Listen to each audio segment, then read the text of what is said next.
prefer to send an email or a text?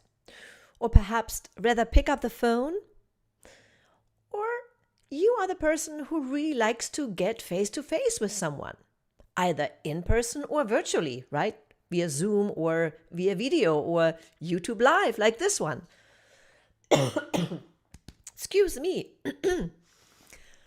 So, when you do something live, for example, this can happen too, right?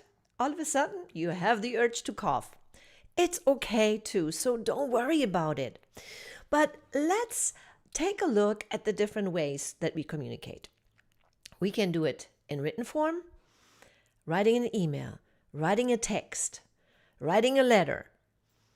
We can do it verbally, picking up the phone, doing a podcast, or a radio show, or visually, which means you can either do it live, a social media live, or you can record a video, or you can do a Zoom or a face-to-face meeting. So most importantly is, what is the best way for you? Because we all communicate different and are better at different, what's the word that I'm looking for? Like different ways. Somebody is very good with writing. And to tell you the truth, I am a person who is verbal. I rather pick up the phone and talk with someone in person. I still remember when texting became the in thing, right? And I was like, what is that? Texting somebody. It takes way too long. I have to type everything in. And back then it was like, like this. And I said, no, I'd rather pick up the phone. And then I realized more and more of my friends started texting. And then eventually said, okay, if they want to communicate with me this way, I better answer this way. Although sometimes even today, I pick up the phone and said, okay, it's going to be too long for me to tell you what I wanted to communicate to you. So I better pick up the phone. And if I leave a message, I leave a message.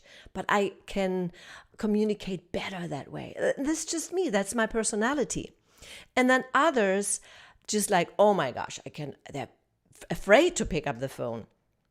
Or visually, right? Like this. It's like, whoa. And I have a lot of clients that really have issues and they don't have the confidence to just go live on video, right? They would be devastated if this would happen to them, what happened to me at the beginning. All of a sudden I had to cough. So what? Everybody has to cough once in a while, right?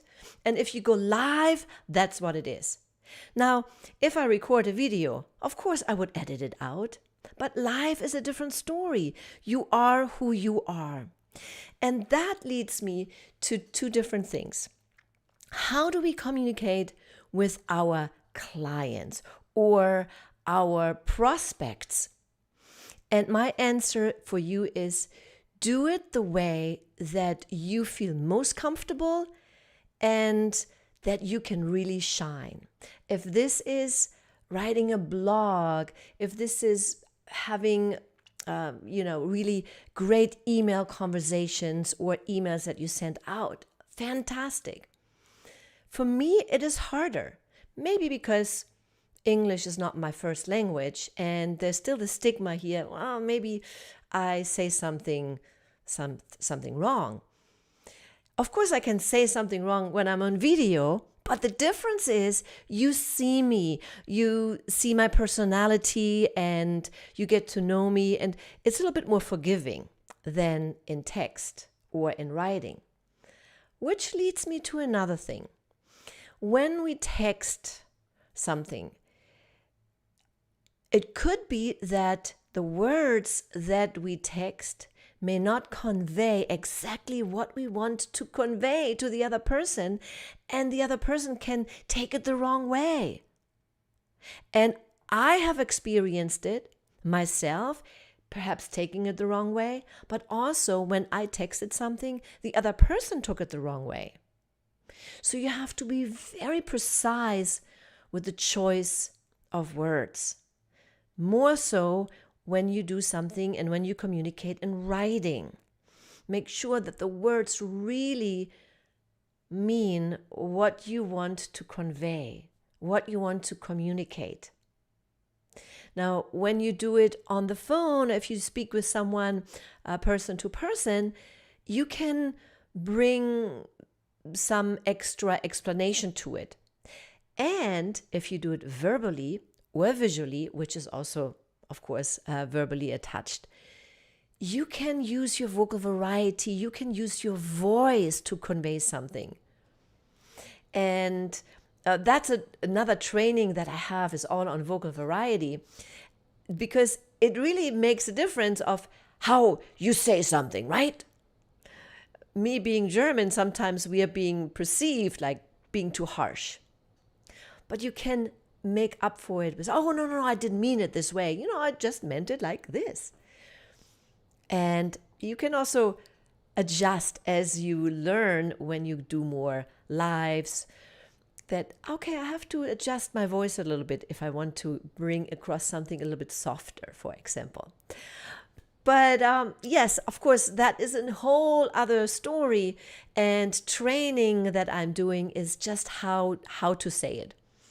But if you keep those three things in mind, written, verbal, or visual, then you can start thinking, what do I do best? In which area do I fall? And then you want to do more of those.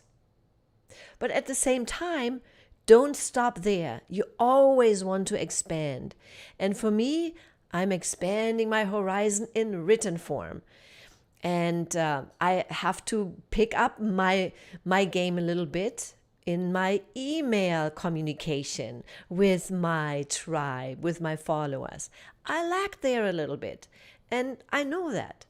But it doesn't mean that I'm going to stay there. I can always improve. So that's my way to move forward and grow. We all have to grow. And if you want to grow in visual or verbal communication, let me know.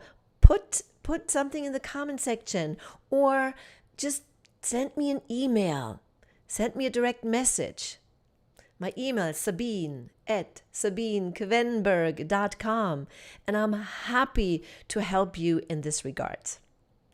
All right, this is it. I hope this was helpful to you, and I'm so glad that I can do something live, because life is just different. You can just show who you are, and people can see who you are, take it or leave it. All right, my friends, this is my way of communicating. I love it. I love to be live, and I hope that will add some value and you learn something with it. I'll talk with you very soon, my friend. Have a great rest of the day, or rest of the night whenever you watch it.